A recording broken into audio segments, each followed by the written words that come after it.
versos 1 em diante. Tá? Eu quero só lembrar uma coisa para vocês. Do capítulo 1, capítulo 9, gente, Paulo então teve falando bastante dele, né?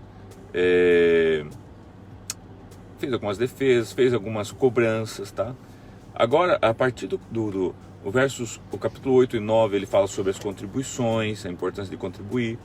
Agora você vai perceber que do capítulo 10 ao capítulo 13, ele muda o tom, tá? Então o apóstolo Paulo, ele tá bravo. Alguns autores, alguns teólogos, alguns estudiosos, né? Chegam a dizer até que esse capítulo 10, 11, 12 e 13 poderia ser parte daquela carta que sumiram com ela, a tal da carta severa, tá?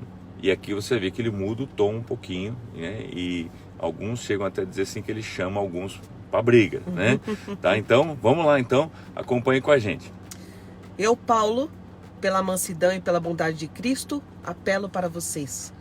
Eu que sou humilde quando estou face a face com vocês, mas audaz quando ausente. Rogo a vocês que quando estiver presente, não me obriguem a agir com audácia, tal como penso que ousarei fazer, para com alguns que acham que procedemos segundo os padrões humanos. Deixa eu só explicar esse audaz. Observe que ele aparece no versos 1, 2 e 3. Na verdade, ele está falando de algo que ele está sendo acusado. Ele estava sendo acusado, pastor, que é o seguinte: por carta ele era machão, entendeu? E diante, né, das pessoas ele não assustava tanto. Então ele falou: muito bem, então se vocês estão, né, dizendo que não me obriguem a ser o que eu sou em carta com vocês. Ele está dizendo assim: olha, eu não tenho dificuldade nenhuma de ser o que eu escrevi aqui, mas é que eu não quero, né? Então não me obriguem. É mais ou menos isso que ele está tentando dizer para eles, ok? Vamos lá, ele vai continuar. Pois embora vivamos como homens, não lutamos segundo os padrões humanos. As armas com as quais lutamos não são humanas, ao contrário, são poderosos em Deus para destruir fortalezas. Aqui ele está dizendo assim, ó, não me obrigue a fazer isso, porque isso seria uma luta carnal, humana, e nossas ferramentas, nossas armas não são humanas, são poderosas em Deus para destruir fortalezas. Por que fortaleza? Agora ele vai entrar num tema que é o quê?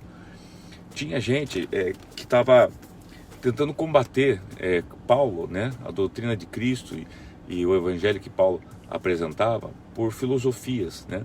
Tanto gregas, romanas, como tradição judaicas. Então tentando o quê? Distorcer ou fazer perder, né, a graça que o evangelho de Jesus Cristo traz, tá?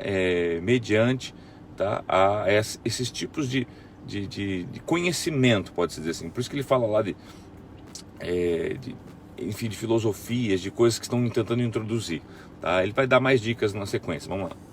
Destruímos argumentos e toda pretensão que se levanta contra o conhecimento de Deus e levamos cativo todo pensamento para torná-lo obediente a Cristo.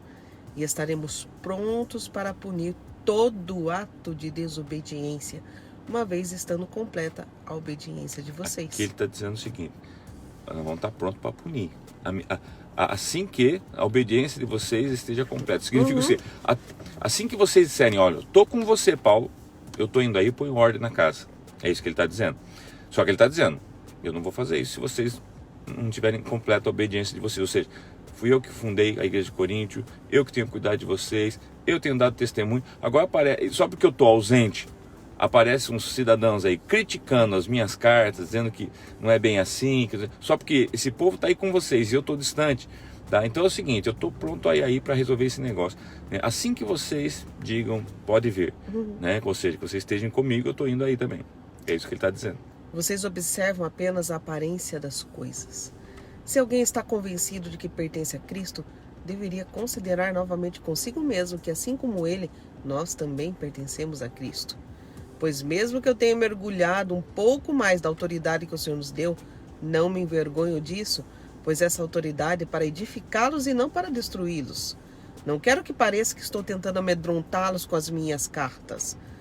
Pois alguns dizem: as cartas deles são duras e fortes, mas ele pessoalmente não impressiona e a sua palavra é desprezível. Olha aí. Essa é a transliteração do que estavam dizendo dele, versos 10, né? Ó, alguns andam as cartas dizendo... dele são duras e fortes, mas ele pessoalmente não impressiona. E a sua palavra é desprezível. Ou seja, ele escreve bem, prega mal, é isso que estão falando. Né? Ele escreve bem, prega mal e não me bota medo. né? Eu não sei porque vocês respeitam tanto esse apóstolo Paulo. Então, quem estava falando contra Paulo, e detalhe, gente, nós não estamos falando aqui de alguém, ímpio, do mundo, não, é alguém que estava infiltrado dentro da igreja, pregando Cristo, tá? E metendo pau em Paulo. Ou seja, sabe aquele tipo de pessoa assim, que em vez de fazer o seu serviço, quer fazer o seu serviço criticando o do outro, tá? E não, às vezes não entende que o do outro é um encargo diferente, né? É um talento que Deus deu diferente. Então é mais ou menos isso. E Paulo tá por aqui com esse cidadão, tá? Que é irmão, né? Mas ele ainda tá considerando, ele tá ainda, tipo, tô tendo, né, misericórdia. Vamos lá. Saibam tais pessoas que aquilo que somos em cartas, quando estamos ausentes, seremos em atos quando estivermos presentes. Aqui é a resposta dele. Tá dando, você que está dizendo aí que na carta, né, quando a gente escreve a gente é uma pessoa, presente a gente é outra, então eu estou te respondendo como é que vai ser com você. Não temos a pretensão de nos igualar ou de nos comparar com alguns que se recomendam a si mesmos. Quando eles se medem e se comparam consigo mesmos, agem sem entendimento. Lembra que lá nos capítulos atrás eles falam de carta de recomendação? Esse mesmo cidadão ou cidadãos, né? Possivelmente era mais que um, tá? Que começou com essa história de carta de recomendação. Quem que recomenda Paulo? Mas da onde veio Paulo? Não, pera lá, eu conheço o Pedro, eu conheço, né, o Tadeu, eu conheço, né, os outros discípulos. Mas Paulo, quem que é Paulo? Então começaram, né, tipo, tá? Alguns sugerem que de repente foi até alguns desses mesmos discípulos que andaram com Jesus. Não temos como afirmar isso, então não podemos temos que colocar entre aspas esse tipo de coisa, tá? Mas vamos lá, continuando. Nós, porém, não nos gloriaremos além do limite adequado, mas limitaremos nosso orgulho à esfera de ação que Deus nos confiou, a qual alcança vocês inclusive. Não estamos indo longe demais em nosso orgulho como seria se não tivéssemos chegado até vocês, pois chegamos a vocês com o Evangelho de Cristo. Da mesma forma, não vamos além de nossos limites, gloriando-nos de trabalho que outros fizeram. Nossa esperança é que à medida que for crescendo a fé que vocês têm, a nossa atuação entre vocês aumente ainda mais, para que possamos pregar o Evangelho nas regiões que estão além de vocês, sem nos gloriarmos de trabalho já realizado em território de outro. Contudo, quem se gloriar, glorie-se no Senhor, pois não é aprovado quem a si mesmo se recomenda, mas aquele a quem o Senhor recomenda. Ele está respondendo o quê? Alguns que acusavam ele de ser orgulhoso. Ele falou assim, orgulho? Sim. Qual? De vocês. Então, trazer o Evangelho, ele fala, né, de vocês, porque vocês, olha o que vocês se tornaram depois que o Evangelho chegou até aí. Por outro lado, ele está dizendo assim, eu não construí em cima de fundamento de outro. Né? Eu peguei um campo virgem, fui lá, peguei vocês, né? Ganhei vocês para Jesus, estou trabalhando no Evangelho em vocês. Né? Eu não estou fazendo como outros estão tentando fazer, que é o quê? Você viu aquela coisa assim, gente? Que o pessoal fala assim, dançar a música do outro, né? Tem umas expressões assim, né? Que fala assim, é fácil você falar, né, de algo que você não construiu, você nunca construiu nada, aquela coisa assim, você não tem um casamento e você fala sobre casamento, né, porque você leu muito sobre casamento, você nunca construiu uma casa, mas sei lá, você estudou muito como construir uma casa, então você sabe tudo de construção de casa, só que você nunca construiu uma, é mais ou menos isso que o Paulo está dizendo, olha, o meu orgulho, eu tenho orgulho, tenho sim, qual? É vocês, que eu construí, sei de onde tirou, sei quem era e sei quem são hoje, tá? Agora, diferente de alguns aí, que ficam tentando construir, né, num casa alheia, ou seja, tentando vir agora em cima daquilo que eu fundamentei, tentando criticar quem fundamentou, porque é uma maneira de você usurpar, ou seja, roubar, né, você tirar, né, a liderança dessa pessoa, tá, e tentar você assumir a liderança, né, com uma pseudo, e isso aqui, gente, tem um termo para isso, né, que agora eu não vou lembrar, mas tem um termo que é usado em algumas traduções, fala sofismas, né? O que é? Você distorcer a verdade. A pessoa vem com uma aparência de bem, uma aparência, né? Vou dar um exemplo. Todo mundo acha, tá? Que o diabo, né? Ele quer possuir as pessoas e endemonizar, né? Ele quer fazer uma pessoa ficar possessa, endemoniada. Isso acontece. Mas você acha que esse é o alvo dele? O alvo dele é distorcer a verdade.